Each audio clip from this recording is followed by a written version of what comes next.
Hi, I'm Dr. Pompa. I think the question I'm most asked, or at least asked most often, about the healing diet is it an Atkins diet?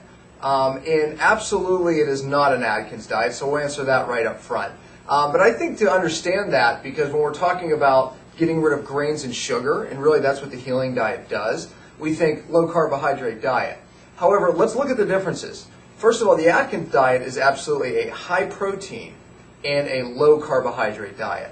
The healing diet would better be described as a moderate protein, moderate carbohydrate, and a high fat diet. So already we have major differences. But I think to really understand that, we need to look at these three things individually. Okay, so if we start with fat, the Atkins diet, really they don't care what fats you eat. They don't care if it's man-made fats. They don't care if it's good, healthy fats. And matter of fact, they really don't care. You know, obviously you can eat as much as you want, which is fine. But on the healing diet, we actually want you to eat only good, God-made fats. We want you to stay away from the man-made fats. Also on the healing diet, we have a really big emphasis on fat because number one, good, healthy fats help you lose weight. And I know it goes contrary to most of what you've learned, but fat helps you burn fat. Now, the one thing I always drive when I'm lecturing on the subject is this. It's not fat that makes you fat. It's the inability to burn fat. And that has to do with a hormone called leptin, which we teach about at our seminars. Now, to realize and understand hormones, it really understands why fat is a big part of the healing diet. Because guess what? Most of Americans are hormone deficient in all the wrong hormones, and they don't have hormones in balance that you need to actually lose weight. Well, guess what? You need fat to make hormones. So we have an emphasis on really eating quality fat, healthy fat, and a lot of it. Because once you become a fat burner, once your hormones are right, you become a fat burner. Now you can lose weight utilizing fat for energy. Okay, so let's go to the second one. Carbohydrates. On the Atkins diet, we're talking about just low carbohydrates. You know, frankly, they don't care what carbohydrates you eat as long as you don't eat them. Lower the better. On the healing diet, we actually say, okay, no grains, no sugar. However, we have a big emphasis on vegetables, which are actually carbohydrates. So I said this is a moderate carbohydrate diet. It's moderate because we actually want you to consume large amounts of vegetables, which their vegetables are low glycemic vegetables. Now you have to understand something else about carbohydrates. Carbohydrates are vegetables. Vegetables are carbohydrates that have a lot of fiber associated with them. So vegetables actually help lower your glucose levels and your insulin levels. And these are two hormones that you really need to get in control to lose weight. On the Atkins diet, they really don't want you eating a lot of those type of vegetables. They just want zero carbohydrates, period. And in my mind, that's not a healthy diet.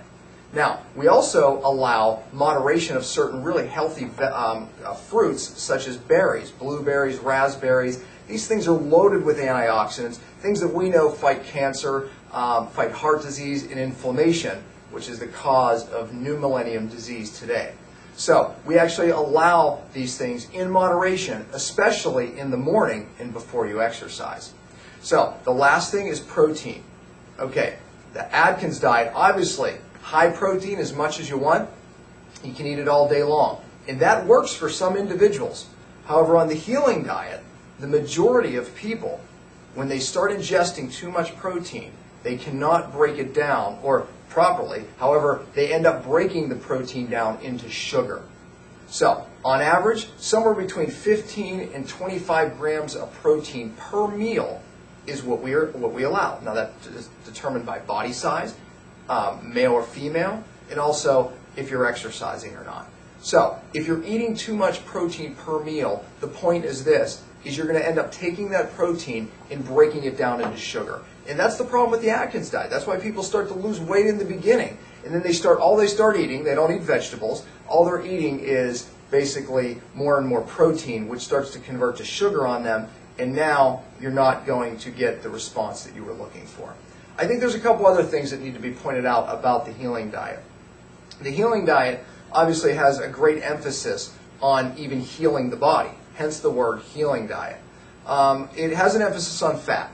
Fat, if you look at your cells, the 72 trillion cells that are in your body, Every cell in your body is made up of a lipid membrane, which is basically 2 layers of fat that make up your cells. Now, you are what you eat. And basically, better put, your cells are what you eat. So, if we're taking in quality fats, we're making quality cell membranes. Now, there's a saying that really health and life begins on the cell membrane. Why is that so important, the cell membrane? Because the integrity of the cell membrane is one of the determining factors of your health. You need to move good things in your cell, which your body needs to make for energy, and you need to get the waste out of your cell. So one thing that we always say is true detoxification actually starts at the cellular level. The healing diet is designed to fix the cell membrane, which fixes the cell. So your energy goes up, your detox is now able to happen. Many people try many detox plans, and it doesn't work because their cells aren't working. To get your cells working, you have to have a good membrane, cell membrane. To get a good cell membrane, you have to eat quality fat. And you have to control sugar. Because if you don't control sugar, it causes more inflammation at the cell membrane. This diet was designed for the majority of Americans. However, with that being said, we do have 5 factors, because I'll say this up front, not one diet is right for everybody. We have 5 factors to determine if this diet is for you. Number 1, if you have elevated blood pressure, this diet is the diet for you. If you have elevated blood fats like cholesterol or triglycerides, this diet's for you. If you have elevated glucose, insulin, or that hormone leptin that I said is very important for weight loss, this diet's for you. Number 4, if you're toxic, this diet's for you, because how I explained about the cell membrane. And number 5, genetics. Some people just do better on a diet like this. So if you're one of those 5 factors, this diet's for you. But some people even use this diet on a short-term basis to lose that stubborn weight, which we call weight loss resistance. So I hope that clarifies the question, and I hope the healing diet's for you. And if you're one of those factors, I know it is.